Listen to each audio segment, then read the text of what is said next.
on. Hi, Barbara.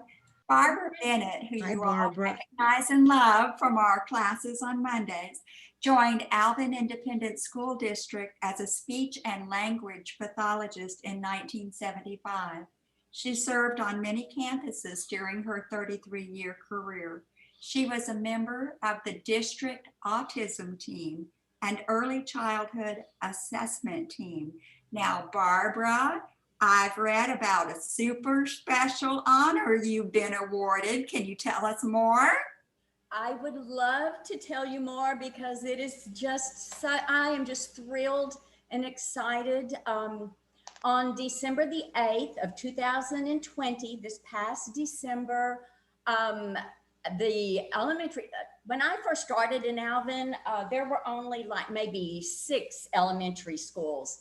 Well, now we are building like 22 and number 22 and number 23. And on December the 8th, at the school board meeting, elementary school number 23 is going to be Barbara Bennett Elementary. Wow. Yay! Congratulations. That is so awesome. Oh, Wow. it was so unexpected, such a surprise. And I'm just thrilled. I don't think I'll ever come down from the clouds. It's just fascinating. And the other day I went to the website because they give you an update on the bond. And it was this elementary school bond passing was 2018 where they approved of it. And it's due to open in the summer or the fall of 2023. Ooh. And I went to the website to get the update, and it's listed as Barbara Bennett Elementary now. It used to be elementary school number 23, and now it's called Barbara Bennett Elementary. Wow. Wonderful. Congratulations again. Incredible. I was surprised that the district has tripled Yes, in size during your career. Wow. yes, it has. And my school will probably be on the west side. We call it the west side, on the 288 side. Yes, that's the direction that the Alvin district has been growing in for quite some time now. Now, Barbara, you are a speech and language pathologist. How did your career choice come about? And can you tell us about your education? I would love to. It came about when I graduated high school. I went to school at Columbia High School, which is in West Columbia, and it was a consolidated district, West Columbia and Brazoria together. I didn't know. I just knew I wanted to go to college and get a college degree, and I didn't know what I wanted to do. As a freshman, I took the regular general courses, and I thought, okay, sophomore year, I need to really be more focused on what I want as my profession. And so I looked through the school catalog back then, and it was even thick back then, and I just started looking and had no idea, and I give credit to God that I happened to turn to the speech pathology section, read descriptions of the courses, and thought, this sounds so interesting. And I took my first course at Stephen F. Austin. I was there for 2 years, and then my husband and I married, and I transferred to University of Houston Central Campus, and that's where I received my bachelor's in 1975 and my master's in 1977. Wow. Oh, wonderful. What a perfect fit for career choice for you. I understand that you are retired now. Yes. Have you continued working in your field since you retired? I have, well, I'm presently not working as a money person, making money. I don't have a salary. I consider it, I continue to work in my field as a volunteer. But after I retired in December 2014, I did work part-time for the Head Start program in Alvin and in Pearland. I was the speech pathologist for the Head Start program in Alvin and Pearland. And that was a part-time. It was like 3 days a week, which I loved because I was able to get back to working with the kids. When I retired, I was also the lead speech pathologist for the district and was on the assessment teams. So I wasn't doing my therapy when I retired. And so I always enjoyed working directly with the kids. And I was able to do that when I retired for 3 years. And then when my husband retired, I went ahead and said, hey, I want to be able to get up and go and travel. So presently, no, I am not working as on a paid pay scale or anything. I just like to volunteer. As a volunteer, and you're also a volunteer with Gathering Place. Can you That's tell right. what your involvement is with Gathering Place and about early stage coaching? Yes, of course, Gathering Place is a love of mine because my father had dementia issues. And anyway, it's always been a love of mine to work with the Gathering Place. So when I retired, I became a volunteer and worked with the face-to-face, our socials. Love doing that. And I'm really involved every month with the First Presbyterian Churches. Well, it's an interfaith because it's not all just the Presbyterian Church, but that building, that's where I work every second Wednesday for sure. And then I fill in when needed at the other Gathering Place socials in Alvin. And I do the exercise and bingo, and whenever I'm needed to do whatever, craft, reminiscing, it doesn't matter, I'm there to do it. And also, I also am involved. I just was elected to the board of the early stages coaching. I have been elected to that board in this past December, and looking forward to be an early stage coach. What is involved with that, with early stage coaching? Are you doing diagnostic work like you do with speech and language pathology? No, I would be doing it on like anybody else. We like Audrey's doing early stage coaching, and so does Janice Bell. Is that correct, Audrey? Yes, it is. And so they are doing that. So it would just be in that capacity. Now, in my field, a lot of the things that they do as homework are things as a speech pathologist I did all throughout my career. I see. So very good. How has speech therapy changed over the course of your career? Oh my goodness. It has changed tremendously because, like I said, I graduated in 1975 with my bachelor's, and that's one big way it's changed, the certification. I graduated with a bachelor's and a teacher's certificate for speech and hearing therapy. So I could work in the schools and do everything. But if I wanted to be in private practice or in a medical setting, I had to get my master's. So that's why I knew I wanted to go on to get my master's. So I could work in any environment, whether it be medical or whether it be in the public schools. Now there's no longer a teacher's certificate. And mine is a lifetime. I still have it because it was lifetime, but there's no longer that. Now it's through licensing. And so now I have a state license, and we go through a different program to be certified to be a speech pathologist. But I can work in any setting with my state license. Now, when I go to another state, I have to get that license for that state. Then we have what's called a certification of clinical competence. That's another little thing you can add, and I've got that. So it's really changed through the years. Also, that's changed, but we also have added some areas that were not taught to me when I went through my training. And that one that's very common with us as we all get older is swallowing disorders. And that was not part of my field. Not one course did I have in swallowing disorders. And I didn't get any training in that field until we started hearing the words dysphagia, and so you would go to workshops because we do have to maintain your certification. You do have to do continuing education. And I still do that to this day because I still keep up with my licenses. But anyway, so that's an added field. Plus specializations. Oh my goodness, just like doctors specialize, now SLPs specialize. You might be specialized in swallowing disorders, in articulation disorders, with language disorders, with stuttering, and with voice. So those are all types of fields we work on. We are a jack of all trades. Sounds like it. What is the therapy though for dysphagia? Do you actually have your patients or students swallowing liquids of various densities, or yes, their muscle? That is so true. Now, the information I give you, that is not my field of expertise. I have worked and I have carried out what we call plan of cares, but the person who does the evaluation and develops a plan of care, I consider her the specialist. And when I was working, because that's ethics, I would say, hey, I can carry out any plan of care, but as far as assessment and evaluation, I want it to somebody that specializes in that area. And so that's what I do. But yes, you would do an assessment, bedside, usually it's a bedside evaluation. And there are many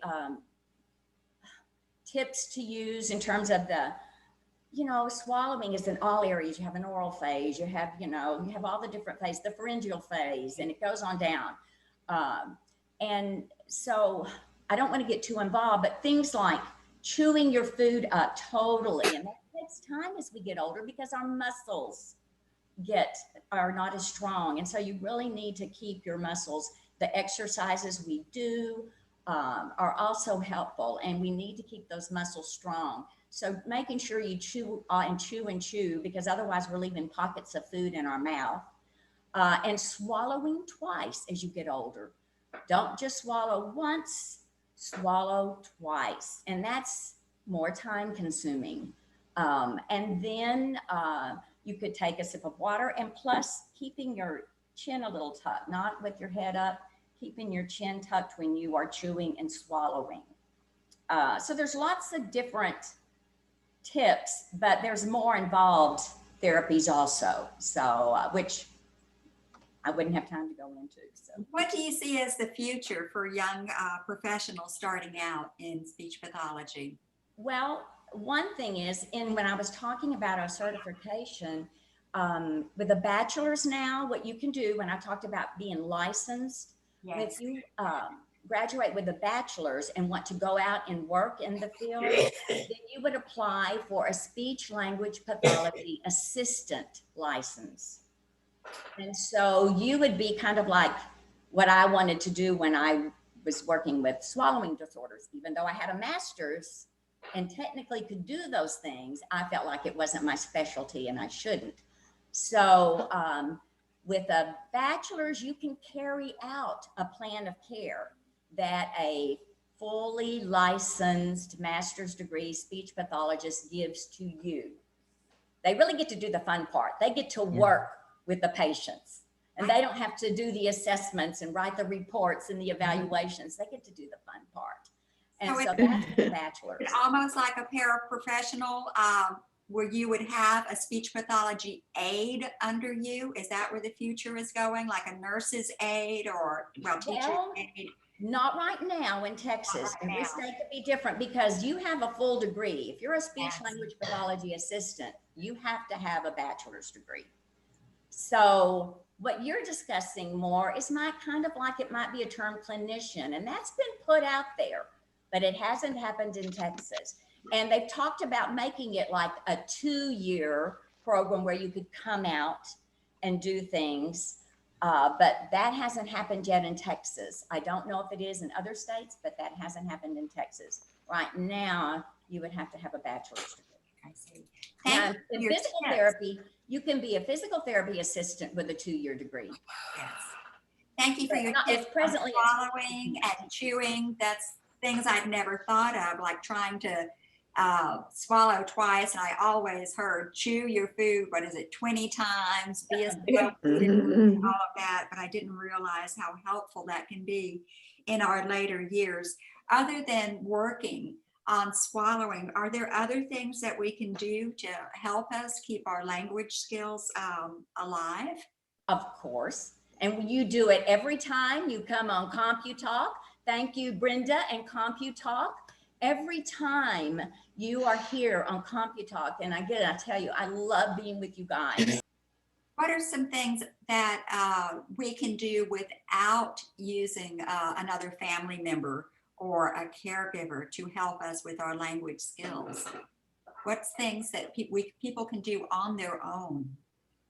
Well, you took a different turn. Oh, sorry. I was going to say, because the things that we do on CompU.Talk, those build language skills. We are lifelong learners. You have to be a lifelong learner. And we learn throughout the day. Just listening to Dr. Bob while I, signed on just shortly at the very end, learn things. The curriculum that Brenda designs, I'm always learning. Janice Bell, when she comes on at 10 on Monday, I'm always learning from Janice. That's why I like to be there. I learn, and I'm always learning. So we are all learners, and we learn throughout the day. So I feel like if we're here, and this is a more organized type of learning, or early stage coaching is a more formal type of learning environment. What I like to see is when you're not on CompU.Talk, and how we continue to learn and how we can continue to learn. It's very important that when, and I know it's so funny because I had so much I could have said. It's very important to be flexible because, as caregivers or whatever capacity, we all know what our skills are. Every one of you know where your strengths are and where your weaknesses are. As we get older, don't we all have problems with word recall? I can't tell you how many times I'm thinking, okay, now what is that word? Oh, now what? I can't think of it, and it eventually may come to me, but sometimes I need assistance. Sometimes I need help. Sometimes I need to go look it up. I need to ask another person. So the tips I'm going to give you are really tips in what I want you to do when you're not in a situation like this. And that is use your activities of daily living for learning always, because we want to maintain our conversational skills and our communication skills. And we want to continue building our vocabularies, our associative skills, our categorizing skills, our sequencing. And so I just want to go over a few things. So it's my time. There it is. Fine. I'm going to go over some tips. First of all, I did say use your activities of daily living, and I'm speaking to all of us. And we want to make sure that we're flexible. We all, like I said, have different different skills. We're all different kinds of learners. When my husband sometimes will say, hey, listen to this. He wants to read something that he's reading in an article. And I always say, wait a minute, I've got to see it. I'm not an auditory learner. I need to read it. So he'll pass it to me and I will read it myself, and then we'll discuss it. And there are some people that are strictly auditory. I don't know how many, but I'm a big visual learner. I'm a multimodal learner, visual, auditory, and cooperative learning, guys. We learn from each other. We learn when we have conversations. We learn when we use communication skills. And so that's why I want you to use activities of daily living for learning. And we all need cues. We need help. Oh my goodness. My help is my to-do list. Oh my goodness. I have my to-do list for today. And I have it kind of sequenced in order how I'm going to plan it for the day. I don't always. Sometimes I just jot down what I want to accomplish. But today is a busy day. So I have it in sequence of what's going to happen when. So a to-do list. And then you can just check it off and feel successful. We all want to be successful. That's a new term in my field. Errorless learning, where you want to be successful and be positive. And I'm going to give you some examples in a minute. And there are probably things that already you use. Okay, for example, pausing. I don't always do it in our CompU.Talk because I know I'm on a time frame.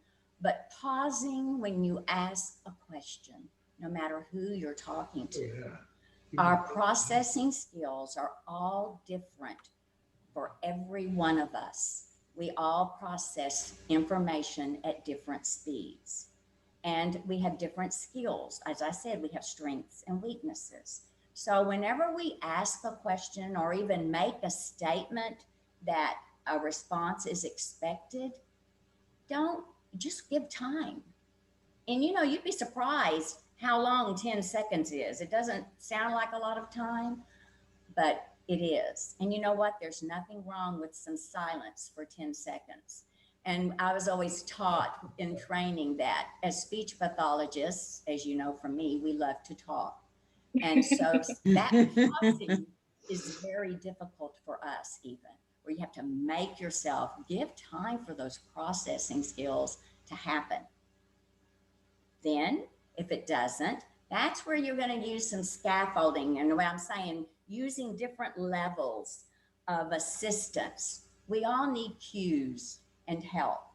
Just like for the word recall, if you're having a conversation with someone and they're having a hard time recalling, and I'm thinking in terms, if I'm a caregiver or with someone I care about, or I myself, if you have a difficult time coming up the word, give a choice. If they're not coming up, if you've given lots of processing time, then think about a choice. I know the other day, my sister and I were on the phone and we could not come up with nebulizer. Oh my goodness, we were trying to come up with the word nebulizer. Atomizer kept coming into my head and going, no, that's perfume bottle. You know? I had such a hard time coming up with that word. But if somebody would have said to me, is it atomizer or nebulizer? I would go, oh, nebulizer, that's it. So sometimes just giving a choice. If you know someone's struggling with a word recall, answering questions. We know the people that we have, that we're conversing with and that we're talking with. So when we talk, sometimes, you know, the easy questions to answer are yes, no. I never like yes, no questions, but those are easy to answer. Choice, if they're not capable of doing, then go with a choice like I just did, nebulizer or atomizer. And then open-ended questions are the best. Open-ended questions are the best. So I always like to start with the most difficult. And if I'm not getting a response, then I go to the next level, maybe give a choice or fill in the blank or give an example. You know, we all know where our skills, where our strengths and our weaknesses are. Let's see. In sequencing, that is such an important skill. You know, we're such automatic motor skills persons. There's something we do every day that is just a habit and we know to do it. But sometimes it helps to have it written down so we don't forget a certain step in what that activity is. I want to, like, for example, I'll give a couple of examples, like in terms of all of these different ways to give cues. If you're meal prepping, maybe, and that's what I mean by activities of daily living. Discuss, talk about groups. Like if you're meal prepping at home and the two of you are working together and you would like to be at a group situation, because that's how we're talking about conversational skills. And the person with you is helping you prepare a meal. And maybe you want to know, what are we going to fix? What are we going to prepare? Okay, maybe we're talking about desserts. Do you want, what dessert do we want to make? Well, if there's no answer, if no one can come up with what dessert they want to make, then that's time maybe I'll give a choice. Okay, let's think, maybe cookies or a cake, you know, and then you've got something. But I started with the most difficult. What would you like to make? And then you can talk about, hey, what are some of your favorite desserts? There you go. You are talking about group. That's another skill in language, putting things in groups for commonalities. And then you say, okay, let's see. Oh, some of my favorite are chocolate cake and macaroon cookies. And then you may think, okay, how are cookies and cakes different? And then you may think of, that's something you can, and this is all within your conversation happening. So to me, that's very important. Or how are cookies and cake the same? Or you may say, let's see, cookies, cake, chicken fried steak, pudding. Which one of those isn't a dessert? You know, just in your activities of daily living. I find that's the best way that we learn. Now, we all enjoy sitting together and learning things. And they're about to do chair exercises. That's the most important way. And I see by my time that we're almost out. So can I tell you a little bit about my family? Yeah, Yes. family, hobbies, whatever. Quickly, we can take My another. family, I have 2 children, adult children, of course, Spencer and Amber. And anyway, my son Spencer is married to the most wonderful, wonderful woman in the world. I love our daughter-in-law, Robin. And they have given us 3 grandchildren. And we have Wyatt, who is in 8th grade, will be in high school next year.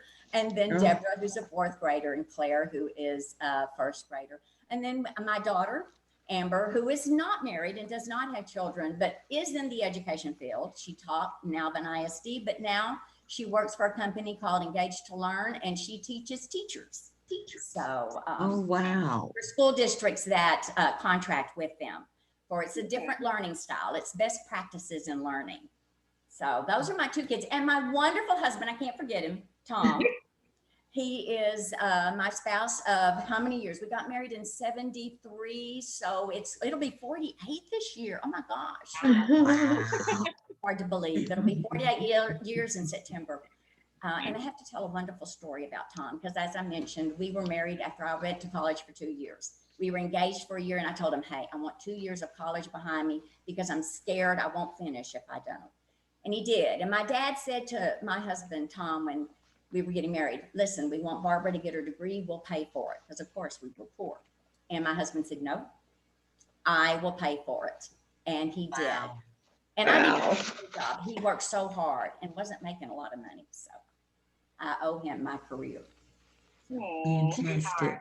What a sweetheart. Well, thank you so much for joining us today, Barbara. You gave us lots of tips, and we look Yes. forward to seeing you. Thank you so much. Okay, Thank you. Love seeing you guys. I'll see you on Monday. thank you, Thank Barbara. you. Okay, Bye-bye. Bye. Right.